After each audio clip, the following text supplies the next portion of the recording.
Greetings molweni, sanibonani kanzakwethu siphinde sinibingelele sinamukele kolunye uhlelo oluyingqayizivele another epic episode of Durban Network. I am your host uSabelo Mfowandaba sinsizwa yale phansi eMkhomazi. Kanzakwethu siyabonga ukubona bonke abathi baqhafaze njalo mangabe kuqhamuka ama-post wayo iDurban Network. Without wasting any time angimukele isivakashi sethu umzimbo Khalimali Mfokadla mina oyawatrenda kakhulu ngama-alterations awenzile against ubuholi be-MK.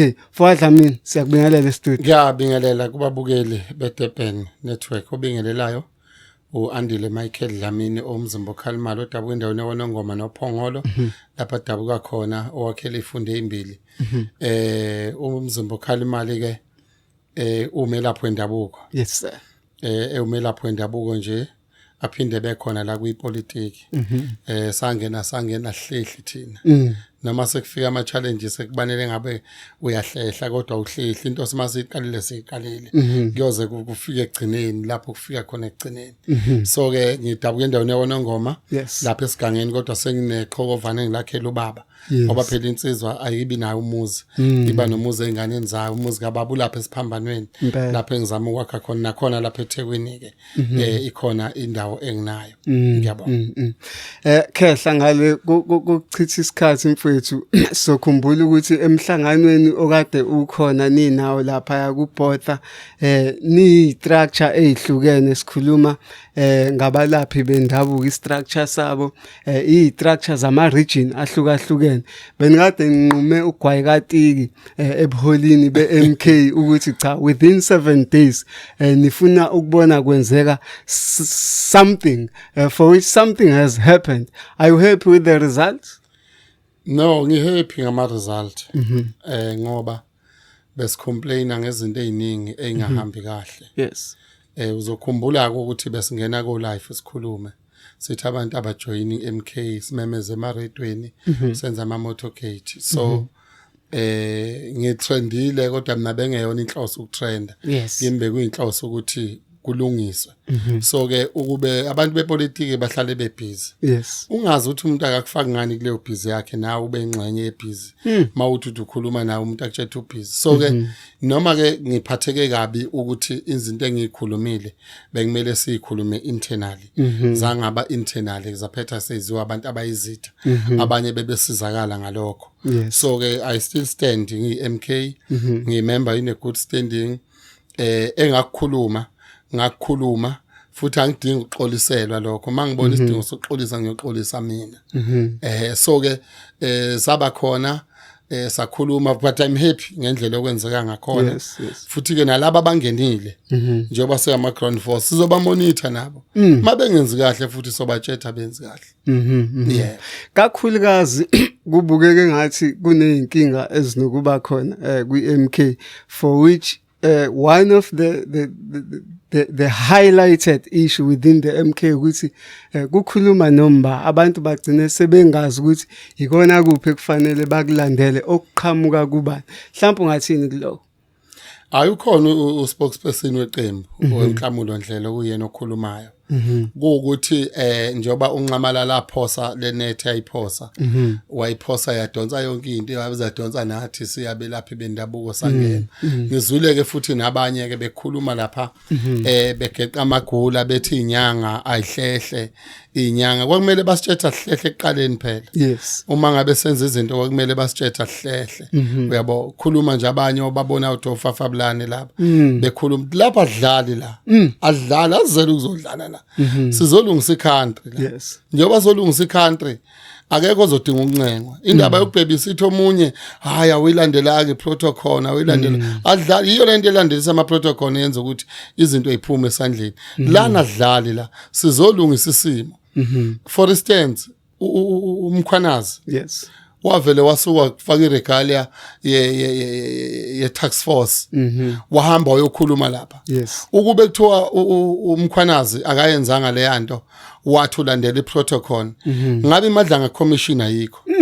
lezi gebengu lezi ABs lapha zidla imali ezama politician ngabe namanje isayidla imali yonke lento yobugebengu bonke obuvelayo ukube wayibabysitha umkhwanazi ngabe yonke lento ayikho so umkhwanazi lapho khona siyakubonga uyindoda ngoba wavela ukuthi abantu bathini kunesikhathi sokuthi into uyibeke ine polite way kunesikhathi sokuthi into ofuna uvela uhlaphazisa khona bezozwa yabo within 7 days obukaliwe within 5 days unqamalala wa respond ebusuku ngalelo langa wabiza amasosho kuyibona abaqale nawe iMK wawabiza wahlala nawo phansi wakhuluma nawo la eThekwini wawabuza ukuthi ikuphi la konakele khona nanka amafela amkhonto ngoba thina sinamafela amkhonto phela thina noma bangasibulala noma bangathini nginama threat manje mina angenayo abantu abafonayo efonini yomsebenzi ngoba bengangitholi mina bawa record ke office ashoyo ukuthi wena Dlamini uzofa kunabantu abaqanelayo ngiyifela amkhonto mina futhi ngeke ngize ngiphume kwiMK so ke indlela engabeka ngayo nami indlela engakhuluma ngayo omunye uzothi kwangafanele ngikhulume kanje wayefuna ngikhulume kanjani ngoba phela sikhuluma ngezinto ezingama fact okumele futhi iHigh Command nePTT iattend agent nangempela ke iattendile sizazoba monitor futhi nabo labo sizoba monitor nabo ukuthi benze njani ngoba thina singabafela mkhonto ilokho Mhlonishwa ama list lawa wayithinta kakhulu indaba yawo nakuma comments some of the members of the MK party I mean were probably resonating to what you were saying at that time akhiwa kuphi lama list avela kanjani kwenzeka kanjani ukuthi kweqiwe istructure ithile kugcine sekuvela ama list kanjani cha Mhlonishwa angithi phela njengoba lena ke ngeke ngize ngiyifihla ngeke ngihlonizele abantu kube kuya ngami abantu ade bephethe kuANC ngaba baphathi la kwiMK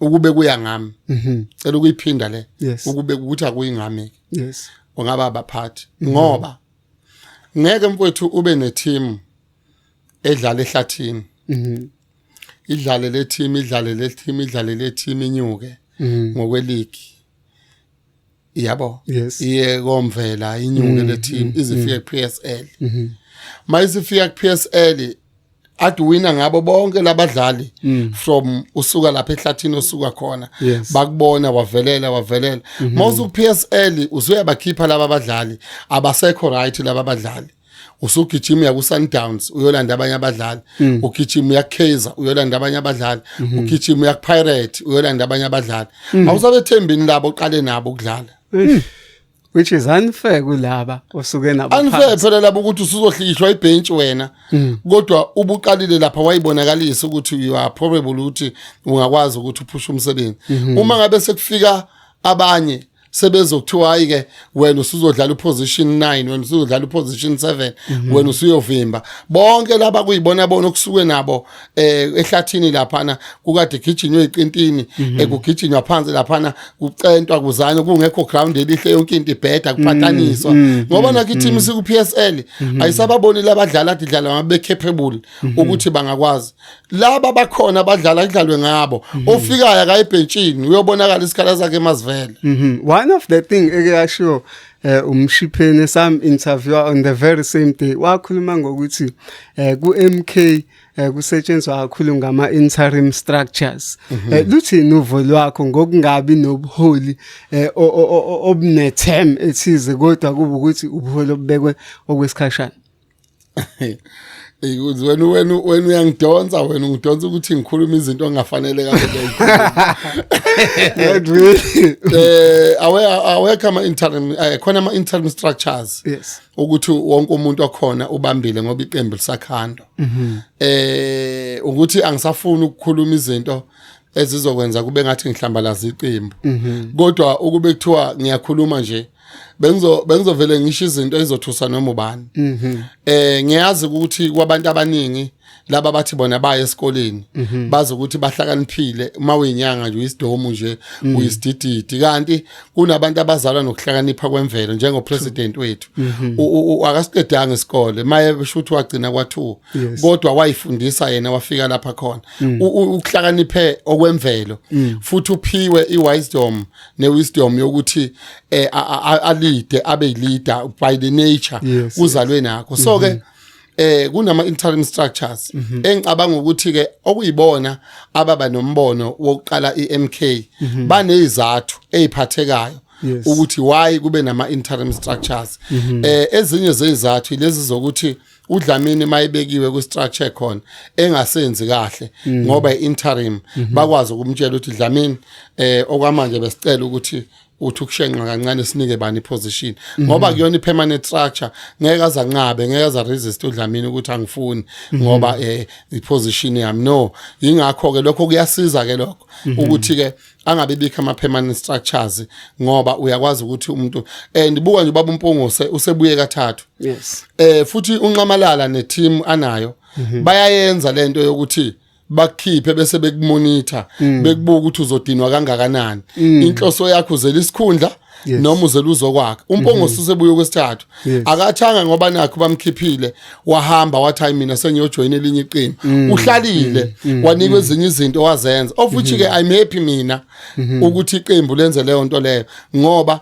lukwazi ukuprove abantu ukuthi yini abeze ngayo uma usuphuma elokhuzeni njengo SG nje ubaba uMncwane kade uSG wabelaphi bendabuko kuhlangene nabafundisi njobe ephuma lapha sizomonitor futhi nayo ukuthi uphuma wenze njani uma ngabe eza ngenhloso yokwakha ngeke aphume lapha nakhulume kabi ngeMK ngeke aphume lapha na enza izinto ezokuthi useyaphuma useya kwenye inhlangano uzohlala bambukela ukuthi yini angayenza ngoba unqamalala usembonile ukuthi ugudi kuphi ikuphi lapha khona enza khona kangcono uyabo sebembonile so engicabanga ukuthi ke kwenzela ukuthi umuntu wonke umuntu ayiprove ukuthi inhloso yakhe yokuza kwiMK yona omunye wama colleagues akho noma ozakweni endimeni yabelaphi bendabuko okay uDr Khehlelezi owakhuluma kakhulu ngaye kuleyo interview uye wavela naye eziphendulele enkundleni zokuxhumana ethi cha enkulumeni yakho kwaba khona nokuxhamazela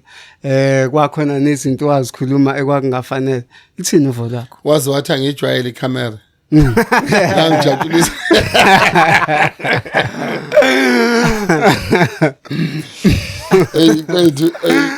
ukuthi phela ngoba mina ngiyakha uyabo ukuthi ngoba mina ngiyakha and ngikhuliswe ngenye indlela yes ukube kuthiwa mina ngingomunye umuntu ongakhuliswanga ngokulungisa njengoba ungizwa manje inhlangano sifuna ilunge inhloso yethu akuningi inhlangano ukuthi ilunge mina bengingasho mina ngithi mina hayi ukube kuthiwa ngomunye umuntu bengizothi hayi ngiyaxolisa Khehlelezi mfowethu umcimbi oqala weMK awubanga semzo lifestyle uyabo ngithi ngiyaxolisa futhi mfowethu ukukhuluma ngegama lakho ngoba wena kwazi ufake ngisho isente uyabo kodwa manje ngeke ngikusho lokho so engingakusho ukuthi cha ngamuzwa mina nginomlomo mina nawo ngiyayiphendula njengoba ngikhuluma ngiyayikhulumela so umfowethu wayesho umbono wakhe nacabangayo futhi okunye angifuni mina ukumphendula ngendlela ezodala ukuthi kuqhubeke iconversation yokungaboni ngasolini waphendula ngendlela aphendula ngayo umbono wakhe mina ngiyazazi ukuthi ngikhule kangakanani emqondweni futhi ngiyazazi ukuthi la kwiMK ngizosebenza okunye ke engifisa ukutshela ama politician nokuthi ngifuna bakwazi ama politician anje mina ngiqala ukusebenza noNqamalala mina uNqamalala mina ade ngisebenza kwaSASSA under i security company kwi VIP saphetha ses absorb by yona sesebenza under investigation ama lifestyle audit so ngisebenza kakhulu nama politician uma namhlanje mhlonishwa ufika kwi politician uzokhuluma ngomshipheni ukhuluma izinto ezivalid neziserious uthe umshipheni u1 no2 no3 no uyabo uphila nomshipheni wena khulume kabi ngomshipheni ukhulume kabi ngomshipheni liyayithatha ipolitician lento eyishoyo ligcine kuyo lithi ngiyabonga ungisizile kodwa kufuneke wazi wena ukuthi ngeliphinde likuthembe liphikile le ndawo lithathile le ndawana ukuthi ulisizile walixwayisa ngomshipheni noma ngocele noma ngomzimba khalimali ebese ligcina ngaphakathi ukuthi lo muntu yebo ungisizile wanginika information Yes. kodwa for the fact ukuthi ukhulume kabi ngozakwabo mina ngeke ngisakwazi ukumthemba ngizomthemba kanjani mina ngoba ukwazi ukukhuluma kabi ngozakwabo ayibeke yena abe muhle ebese uzakwabo ebamubi ukuze ipolitician imthembe lokhulumayo bese lona lithatha lento ligcina kuye mase lilodwa bese lithi mina ngizomthemba kanjani udayisa umfowabo mina ngizomethemba kanjani which is very deep. so ngeke ngayenza lento kuma video ku TikTok wami khona ku Facebook leyo ukuthi thina sima ground forces Yes. bafowethu nathi sikuyipolitiki be careful into oyikhulumayo uyikhuluma ngomunye umuntu Yes. mawuqamba nje ukhipha igama nje lokuthi ukhuluma ngomunye umuntu be careful ukuthi lo muntu mayeyithatha lento eyigcina kuye uzokuthemba wena ngelinye ilanga ukuthi ngeke ukhulume ngaye Yes. uyayibona Yes. so ke mina umfowethu ukhetheleza ngimzondi Yes. ngakusasa sikade sekuloya mcimbi ngangise what 26 siyogijima kwi ground sabuye lapho saye Chatsworth naye safike sashoot wafika wakhuluma ngakungasekho mina sengihambile ngabona futhi abantu bengisendela but angimzondi mina ngeke futhi ngimzonde umfowethu sisaya phambili wesike yena u national chairperson Yes. mina ngu provincial chairperson la ngiyazi ke futhi nakwabanye abantu bathi uDlamini wabalihlaza ngoba wakhuluma lamagama awakhuluma yabanga ngishaha abantu ngokuxolisa mina ngizozibanga isibona isidingo mina sokuxolisa ngiyoxolisa vele mase ngifika kuncamalala ngoba khona amagama engawakhipha ngawabhekisa ku president vele kwangafanele kodwa ukuthi ngithi ngiyaxolisa ngiyoxolisa kuncamalala so ke ngizweke kukhona amakhosi angithinta yathi Dlamini siyacela manga ukuthi ufuna ukuyoxolisa kuncamalala noma ufuna ukuyokhuluma usithinte thina sokhipha inkomo sambeni sikuphelekezele ngoba kuningi okufanele sikulungise sikukhuluma uma uncamalala ephosini yethu ukhulume ngamakhosi la wakhuluma ngabafundisi Yes. amakhosi wona kumele abeke phambili ngoba umhlaba wawo lo Royal Kingdom come first second bese kuba ipolitiki so ke leyo ndawo leyo fanele thina njengoba sikwi MK sihlezi siyazi ukuthi iplatform okumele inike kakhulu amakhosi futhi kuye yonke into okufanele siyenze amakhosi ufune siwanike indawo ngoba semhlabeni wawo and amakhosi aphume ngobuningi angena la amanye namhlanje awaholi under ukhokhtha ngenxa ukuthi aphume lobatha iMK Yes. so ke lokho engikushoyo mhlonishwa ukuthi cha ngiyazwakala and mina ngiyoxolisa mase kufanele isikhathi esikahle kuyunqamala ngoba khona hayi kwakhulumeka amagama amaningi uyabo amanye ke hayi maningi futhi Anenhlabathi. amanye futhi awakhiphanga wena sawakhona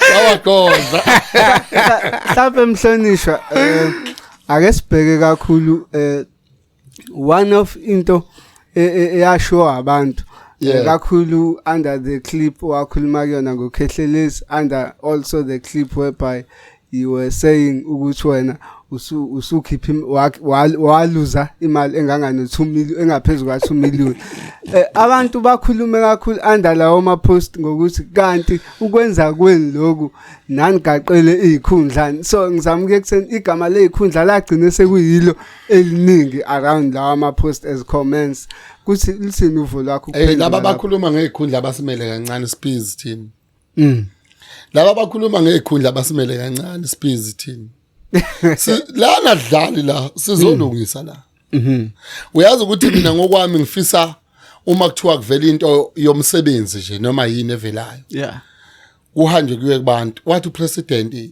akekho umuntu ozokhethwa ozohamba eyomela abantu umuntu ozokhethwa ngabantu so okwami ukufisa yes ukuthi kuvula iplatform ukuthi eThekwini region noma iThekwini region kunomsebenzi ovelayo wase office akhanjiswa ama CV wonke umuntu ahambisa iCV yakhe kugovuzwe kukhishwe lokho leyo namba ephumayo yalowo muntu noma lelo gama lomuntu ophumayo ahamba yosebenza akekho wafika efundile la wonke umuntu wafunda mangabe kufanele umuntu afunde uzofunda phakathi ukuthi kwenziwa kanjani ongazi uyofunda phakathi ngabe bikho umuntu ozotshela ukuthi hayi fanele eqale kube umuntu ofundile laba baqualify bazoqualify ongafundanga ongenalo ulwazi uzofunda phakathi ngoba inhloso ukuempowerisha umuntu omnyama uyabona ngesikhathi senqamalala babe ngahlupheka abantu kanje njengoba sebehlupheka abantu uyabona but the very same ngiyayithanda lapho the very same nqamalala okhuluma ngayo ukuthi babe ngahlupheka abantu ngesikhathi sakhe ngesikhathi sawo mhlawumbe wenganaki ukuthi ngena kodwa uyena futhi these days prioritize ukuthi eParliament angathathi umuntu who's clueless about what is happening in parliament, for which lately sinokumbona ebeka abantu lapha according ukubheka ukuthi banayo yini i-capacity ne-capability yokuthi they can perform. Phela inkunzi lapha eParliament. Si MK njengoba ngithi adlali ngempela siphethe inkunzi. Angithi ke manje ngeke usukele umzimba ukhalimali nje uyabo oyinyanga wamba uthi uyomfaka eParliament uyokhuluma izingisi yapho uyo debater noma lema. Uyabo funeka inkunzi lapha umthetho lapha Prince Mthetho lapha. Funeka inkunzi lapha osikhosana lapha. Funeka inkunzi lapha oshongo lapha. Ayishaya izavithiza.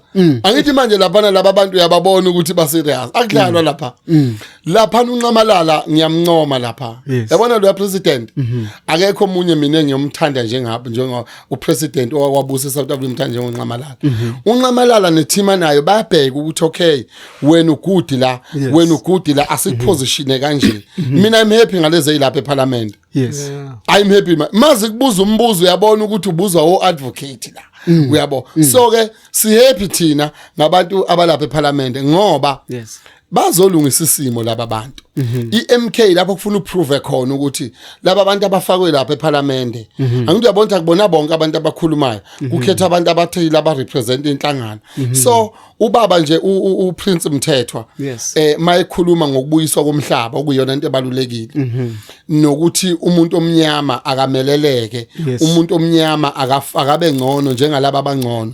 Ukhuluma izinto eziserious ngomlando wokufika kwabantu abamhlophe befika lapha befika eCape Town mabefika. Ukhuluma ngokudliwa komhlaba from kumakhoyisani mabefika emakhoyisani kwaze kwadliwa umhlaba walapha njoba thina singenawo umhlaba kangaka kunamabhuna nencwaba yomhlaba. Sikhuluma izinto ezinjalo eziserious. Mawuye emlazi ufica umuntu enendawo encane kuthukuzwa istation. The time abelungu bakha into yokuthi ifanele bazivalele elokushini eSoweto sonke. Uma uhlala endaweni evalelekile nomqondo uba njalo. Ubabona mawungasuka manje uthi shuye eCape Town, uthi suke manje uthi shuye eGoli, uhambe ngebhanoyi. Ucabanga kwakho ngalesikhathi uhleli la uvalelekile nokucabanga kwakho mawusubuya le ngeke uze kufana. So ke fanele thina sivuleleke. Kuneyindawo kufuneka zibe nazo ibuye zize kithi. Umhlaba fanele ubuye uze kithi. Economy fanele ibuye ize kithi. Ukona kwamakhampani umuntu omnyama nje abuse naye bakithi. Yingakho ngekuyithola imoto kuthiwe khona nayo le moto iyeMhlanga Rich itekisi. Why ngeke itekisi eMhlanga Rich kodwa eMlaza u100 njalo ntambama yahamba. So ke kufana lento yokuthi thina sanikwa inkolo kwathiwa sobusa ezulwini. Fanele thina lapha sihlupheke. Asibuse manje indaba yokubusa ezulwini asiyisebenza siyifuna. Sifuna ukubusa manje nathi njengalabo ababusayo manje. So ke thina sizolwela umuntu omnyama thina. Njoba silapha solwela umuntu omnyama. Mina ngibonga le yansizwa yakwamkhwanazi. Namanje ngisabuyela kuyona. Ukubi MK bengekho umkhwanazi ubengeke enze le yanto ayenzile. Kodwa ngoba kune backup yeMK yokuthi mabethi bathi bamnyakazisa laba abamnyakazisayo. iMK izothi no ngeke nizomnyakanisa kanjani. Ngoba wadedela amabhomu.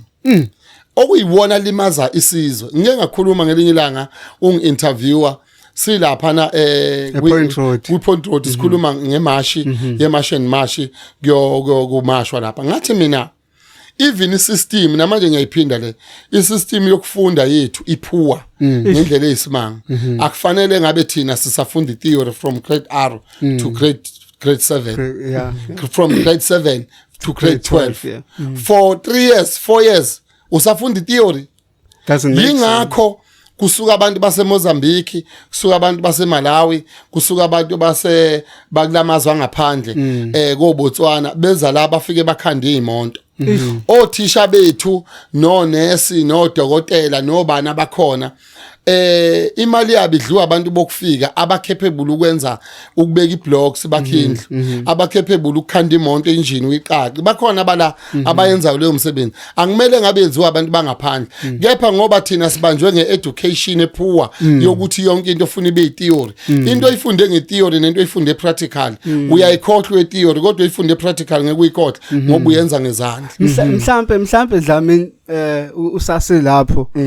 Who do you think is holding us back in terms of progressing like amazwe njengo-China, in terms of ukufundisa abantu ama-skills, sikwazi ukumanufacture izinto?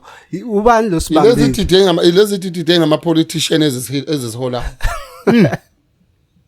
Sho kanje? Ilezi dide ngama-politician eziziholayo, ezinye ey'khonqa izinqa zabelungu. Yes. Yebo. Mawuthi bakhotha izinqa zabelungu. Ba amaphephethi nje yabelungu. Bahleli nabo badla ama-grapes laphana benza amawayini le-Cape Town. Kumnandi. Nalaba ababekhuluma bethi bazovula iqembu iSouth Africa bayithathe laba. Phela yaqala lapho.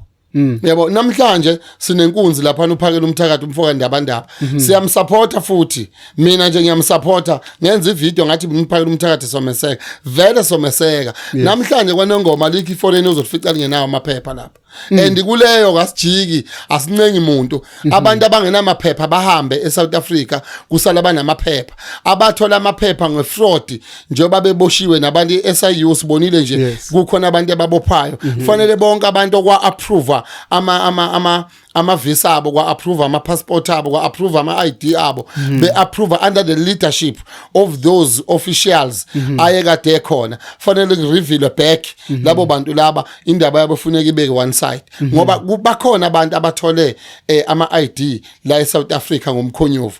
Lana eMasgrave lapha esikhona kubanjwe iHome Affairs fake beshada isosisi bethu beshada benzani. Sizobuya sikhulume ngale ama digital ID. Ulamaphosa kamzudlala ngathi mayifuna i-digital ID akayifake yena nezingane zakhe ne-ANC lapha. Asifune ama digital ID thina azofaka emzimbeni wethu. Asifuni nini ningazi lama digital ID yinto ezofaka emzimbeni wakho bakucontrol bakutshela wenzani. Yingakho nje thina singajovanga ngeCovid. Angijovanga mina futhi ngeke ngize ngijove ngoba impilo yami noNkulunkulu ukuthi ama politician anamandla ngaphezu kwethu akufanele afune ukusicontrol. So ke izinto lezo kumele sizikhulume. Namhlanje mawukwalobola usushadile lowo mthetho abawudiscussanga nathi. I-culture yethu thina amaZulu abayi-accountanga ngalesikhathi beshaya lo mthetho ukuthi mawukwalobola nje lo muntu usumshadile. Yimithetho leyo abafuna ukuyibeka besiphoqa bengakhulumanga nathi ngenxa ye-judicial system okuyiyona ekhona njengamanje. So i-MK iyalwisana nazo zonke lezi zinto. Nayo le ama digital ID asiyifuni.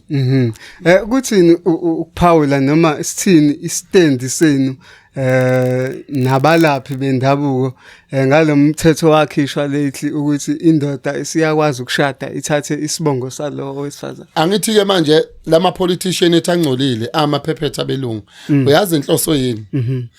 Angithi manje balihlehlisa ukhetho lungo November kanje.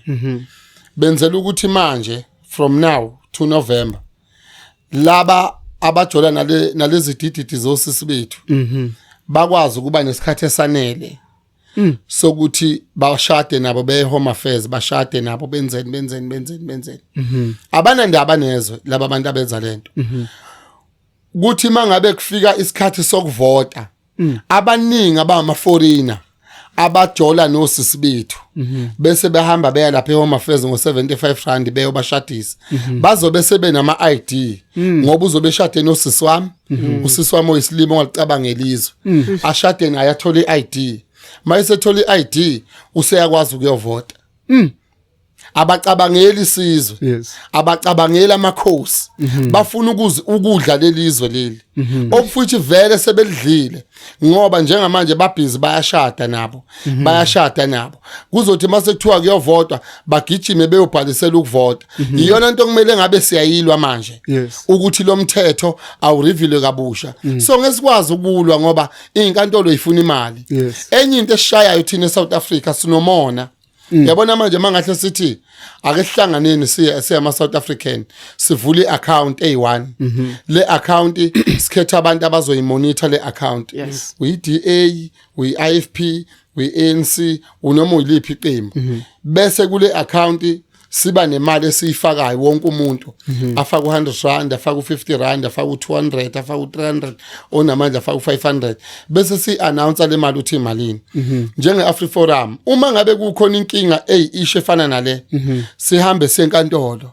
Angithi manje goma high court kuyabiza uma ngabe thina awukwazi ukuhamba uyomuthi opposa umthetho ofana nale fanele ube nabameli bazokhokhela ubani labameli so ngizothi mina South Africans ahlanganeni manje isikhathi sokuthi sihlangane sivule lesi sikhwama esozivula esizokwazi ukusiza uma unecala livelile linga understandeki sambe sothi abameli abazosebenza bakhokhela advocate abebe neoffice labo ne building yokuthi laba abameli be South Africa iprovince neprovince ibe nalabameli okuzothi la fanele siphikisa imithetho njalo umthetho nje lo we digital ID ufuna abe siyawuphikisa umthetho ukuthi usongakwazi ukuthi umuntu wesilisa alotsholwe udadewethu ashintshe isibongo abize isibongo sakhe yimithetho kumele ngabe siyayiphikisa le umthetho ukuthi kuyalotsholwa mawusulobolile automatically umuntu usushadile naye yimithetho kumele ngabe yasiphikisa le ngoba lento iyahamba izigcine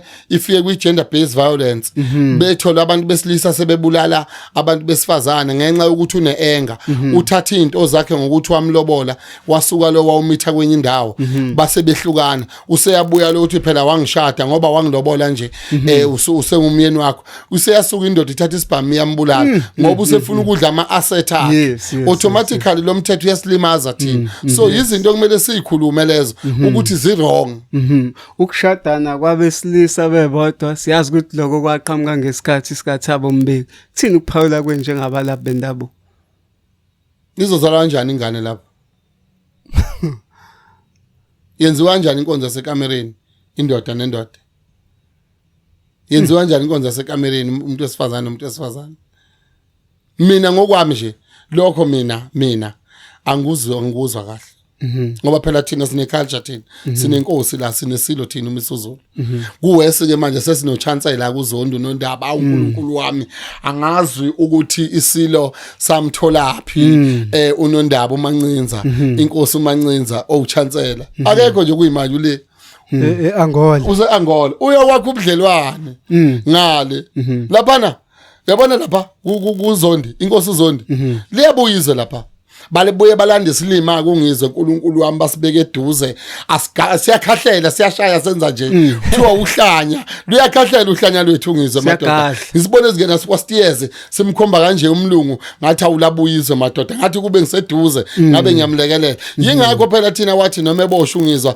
eboshwela uthi ayikhale ngangihlale ngilapha emacaleni akhe uhlanya lwethu lo ludingekayo but Dlamini mhlambe khona ilanguage ayisebenzisa lapha ngizoyisho ngoba i-podcast wathi wangena kuyena lo amphathi walapha imanager la wathi hey wena msunu webhunu do you think it's an appropriate language ukusetshenziswa umuntu of ngizwe ezicaliber akumele ngabe mhlawumbe usethi example ukuthi akumele in public sikhulume noma kanjani adlali nje la silungisizo nje anadlali la anizilungisizo nje izwe lathathwa ngesibhamu ngeke thina sithathe ngesibhamu zothathwa ngomlomo nangezenzo nangokuhlakanipha phela izwe lathathwa ngesibhamu encome njengoba kuyo laphana kwangadlalwa abelungu babefuna izwe lethu njoba kwakuyiwe encoma uma bethatha inkosi behamba nayo beyifaka emkhunjini behamba nayo bebheke nayo phesha kwezilwandle ibuye inkosi yikho ufuna sigcule nje kulento yabelaphi nosiko uma ngabe umkhumbi ungasahamba endleleni bambuza ukuthi awunanku umkhumbi ungasahamba uthi hayi yingoba angibikanga ekhaya bambuyisele emuva kwayobika ngoba njoba ngikhona ngihamba nezidalwa zami spiritually nalento yeBhayibheli kusafune sirevile kabusha kufuneka ube neBhayibheli manje lokuthi ngokamzimba imali ngokasomnala uyabo ngokwenkosi uIsaiah Shembe ngokwenkosi ilanga ngokwenkosi uThingo ngokwenkosi ilanga inyazi lwezulu ngokamagejageja umgejageja enzimanga ngokaKing Somnala uSomnala enzimanga ngokasosobala wathenga ibhanwe ngamaphepha walithenga laba khona uyabo yilona iBhayibheli kumele likhulunywe ngemsebenzi eyenziwe ngoba nayo lento yeBhayibheli u70% wakhona uyinto nje ongeke ukwazi ukuyichaza so ke uma ngabe ke abebilungu befuna ukuthatha ingqondo zethu umuntu bafike baqale bamphazamise ingqondo yabo uyabona nendaba kaJesu ukuthi wayemhlophe uJesu wayengemhlophe uPutin uyivezile lento ukuthi uJesu wayengemhlophe wakumuntu omnyama uyabo kodwa ngenxa yokubuka ipower uShaka mayefika waprofeta wathi la kuzophuma belumbi wathi ngisawukhongela abelumbi lapha ekhongela lapho sekuyiKing Edward khona nayo futhi lapha nokwakhe khona isibhedlela iKing Edward lapha okwa eyathathwa khona leya ndawo yindawo leyana yamakhosi leya yabo namhlanje siyakhokha lapha komasipala yikho ukuhlakanipha njalo namhlanje ukhokhela ukuthi imoto yakho iyimisile la ufaka ithikithi so yizo zonke izinto kumele sizikhulume indawo yenkosi yakwaNgcobo le yonke le nemhlangu gudlu ushona le indawo yenkosi yakwaNgcobo le fanele ngabe bona bayakhokha bekhokha enkosini yakwaNgcobo kodwa ngenxa ukuthi ipolitiki yasilimaza ingqondo asikho lapho so ke ungizwe umfoka mchunu njengoba ehamba kanjena nenkosi uZondi ngiselapho inkosi uZondi izolungisa ikhanda yes mhlambe kunye Dlamini asibheke kakhulu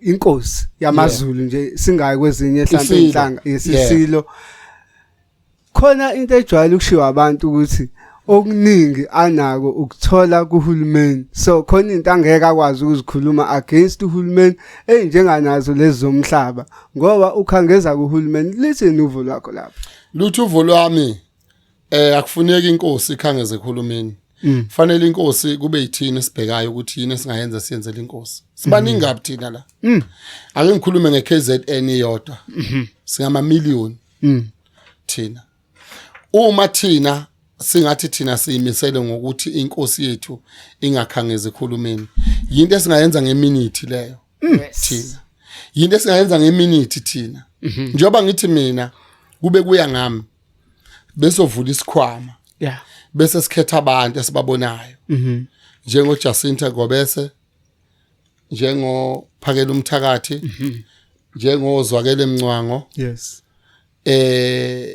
nabo bonke abakhona abakhomba ukulwela izwe njengabo ngizwe Mchunu njengayo inkosi uZondi sibheke ukuthi obani esoba umona siubeke eceleni uyeza mhlonishwa siubeke eceleni umona ebese siyivula le account sithi le account ungababona belungu beyinyakazisa leyo nto leyo sivule le account sithi le eyethu sisizwe isilo kungabi ukuthi masifuna imali futhi siyoguqa ngamadolo sifakane nama invoice laphana sihambe sicela ezweni laso sihambe sicela kuhulumeni isilo samabandla funeke sibe nokuplan ukuthi okay ukuze ngitholile imali angithi kune program engiyenzayo ukuze nginikwe imali yasingahlali kuso isule esikhulu kangaka nomdloko mbane evuka udla amadoda isule amabandla esikodeni naso sasikhala ngento eyodwa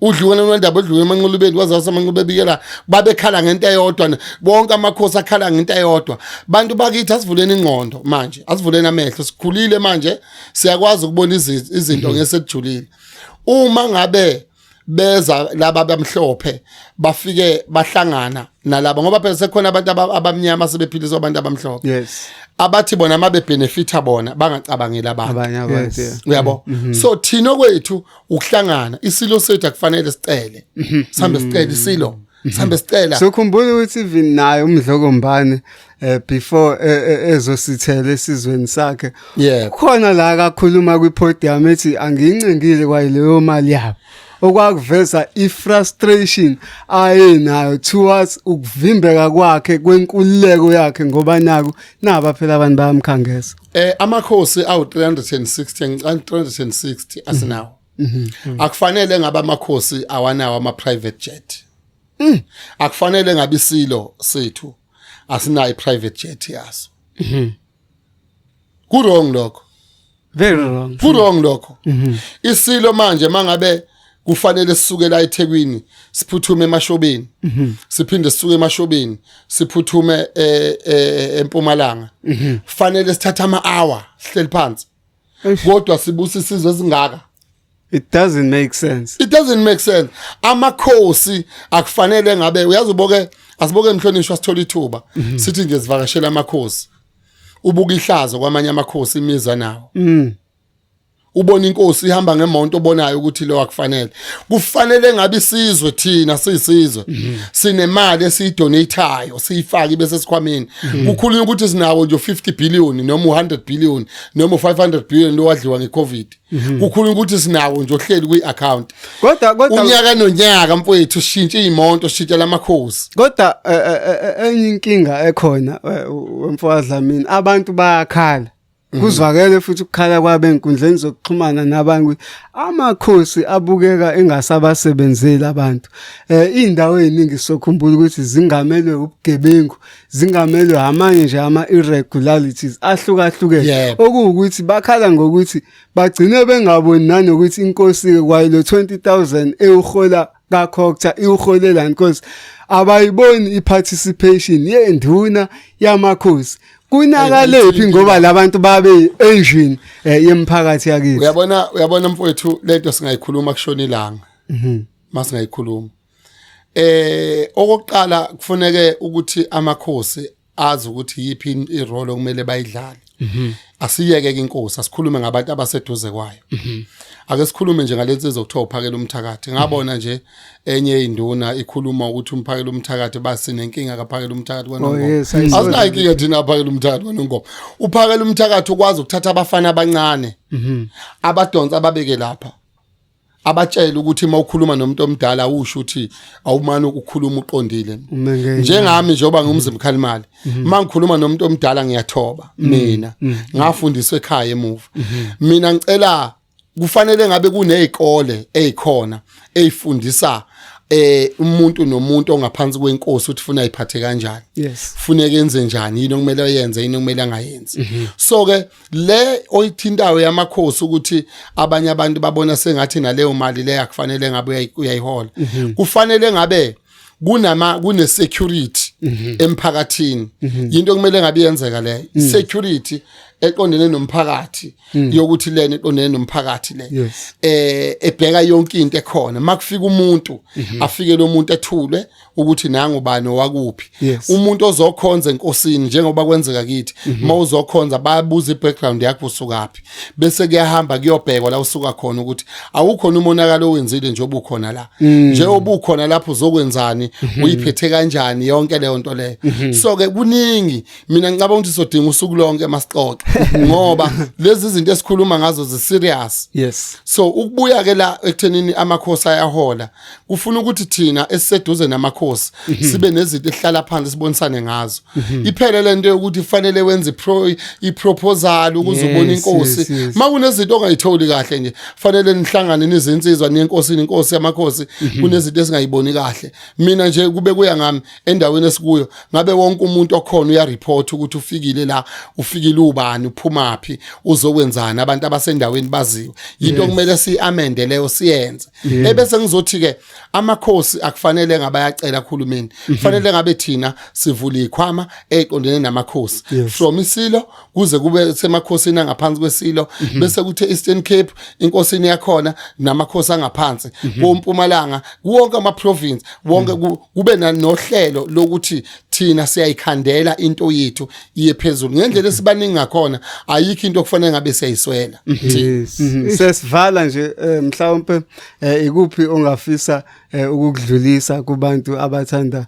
umzimba Khalimali cha engakudlulisa kubantu abathanda umzimba Khalimali kule yankulumo yami engayikhuluma ngicela ngangiboni njengomuntu olihlaza angihlaza futhi ngikhulisiwe njoba ngizokhuluma futhi nginga deep down ngoba ngihlonipha ukuthi ngomhla ka28 ngiyasinelwa kuMarch kuzodwendwe ekhaya ke futhi bangikhuzile ubaba wangibiza ubaba wangihlalisa phansi wathi ubaba awu mndodana angithandi lento engiyibonile ngithi mina yipi baba ngaxolisa futhi kubaba ekhaya ukuthi ngikhulume kwaze kweqa ase ngithi cha baba kube nokuphatheka kabi lapha nalapha so ke baba ngiyaxolisa sengixolisile ke emndenini ekhaya sengilinda ukuthi ke uma ngabe ke inkosi yethu upresident wethu unqamala ethi mfana woza ngizokufaka uswazi ngiye ngiyoguqa lapha futhi ngeke ngiye ngihamba ngingeze nje ngiyophatha nje iguqo okuyinkomo ngizothi nqamalala ngakhuluma kweqisa kweqeka upresident wethu futhi akuyindawo ngeke kushintshe lokho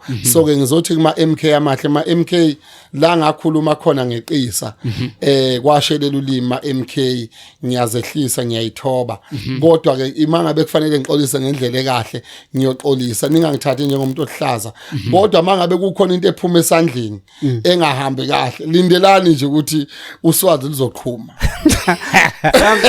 mhlambe Dlamini njengowase siyavala vele ubriefe nabantu ngomsebenzi wakho bakuthola kanjani abantu usebenza kanjani Umzimba Khalimali umelapho wendabuko nje ngake ngakhuluma ngelinye ilanga ngikhuluma ngezicam zezinyanga ezizicam ikhona ku Facebook kwami uDr Edlamini abantu bazoyilanda Yes. Sikhuluma naye sonjalo lesididide suzikode nambona uzikode lo wale Sesimbo ngikhuluma naso lesididide lesi ngithi zikode mfowethu sinenkinga yabantu abayibiza ngenyanga ababulala umsebenzi wethu sayikhuluma leyo abaningi abantu abakuyena emsebenzini wokwelapha ababozona inyanga babona ithuba lokuthi bazobenefita ekulapheni so mina ngumelaphi yingakho ungakazi ubone ekuthiwa kuhlalwe phansi umzimba Khalimali usethatha 100,000 womuntu yingoba lento iyaba isiphiwo kimi njengaso lesididide suzikode naso kwaba isiphiwo kuso umsebenzi wakhe nje uqondile nje lapha abantu so ke ngiyalapha mina ngitholakala eMalukazi Road 5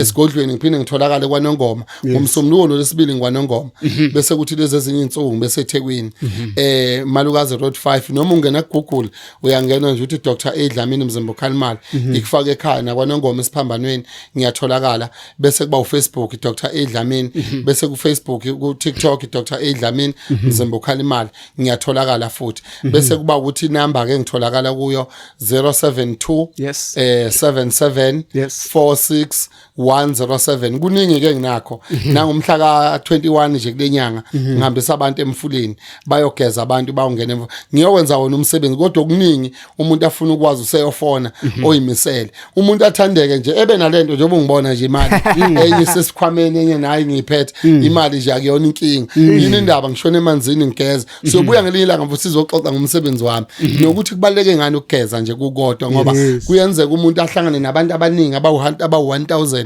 kanti within laba bantu kunabantu abahamba nemoya engekho right athe sebuyele ekhaya usethi adopte lo moya ngokuba weak kwedlozi noma ngokuba weak kwakhe ayithole senomoya ahamba nawo uma ungena ejele fanele mawuphuma ejele before uye ekhaya ugeze ngoba komunye umhlaba lapha kunemoya kunespirit zakhona mawukwangena esibhedlela fanele ugeze kube khona into enziwayo ngoba kunespirit sakhona but ke ngicela ukuthi okwamanje sivale ngenxa yesikhathi mfowethu kodwa ngiyadinga ukubuya la sizothatha step by step kodwa engikucela uSouth Africa asivuleni iaccount yethu sisonke ungabe uyiANC ngoba nalamaqembu amaningi njalo alokho evela abantu benikwa imali adalela ukuthi sidivideke thina phakathi singabi into eyodwa ngiyabonga nganza kwethu livala kanjalo ke uhlelo lwayo iDurban Network labe kade sivakashele khona umfowabo Dlamini umzimba oKhalimali abafisa ukuxhumana naye noma abafisa usizo ku Mr Dlamini bangaxhumana naye kulama details lawa awashilo nalawa abhalwe la ngaphansi escreenini ulivala kanjalo uhlelo lwayo ke iDurban Network hayi mi host Sabel umfowabo abase sithi kuwena wengane yakwethu abake babonana baphinde babonana danko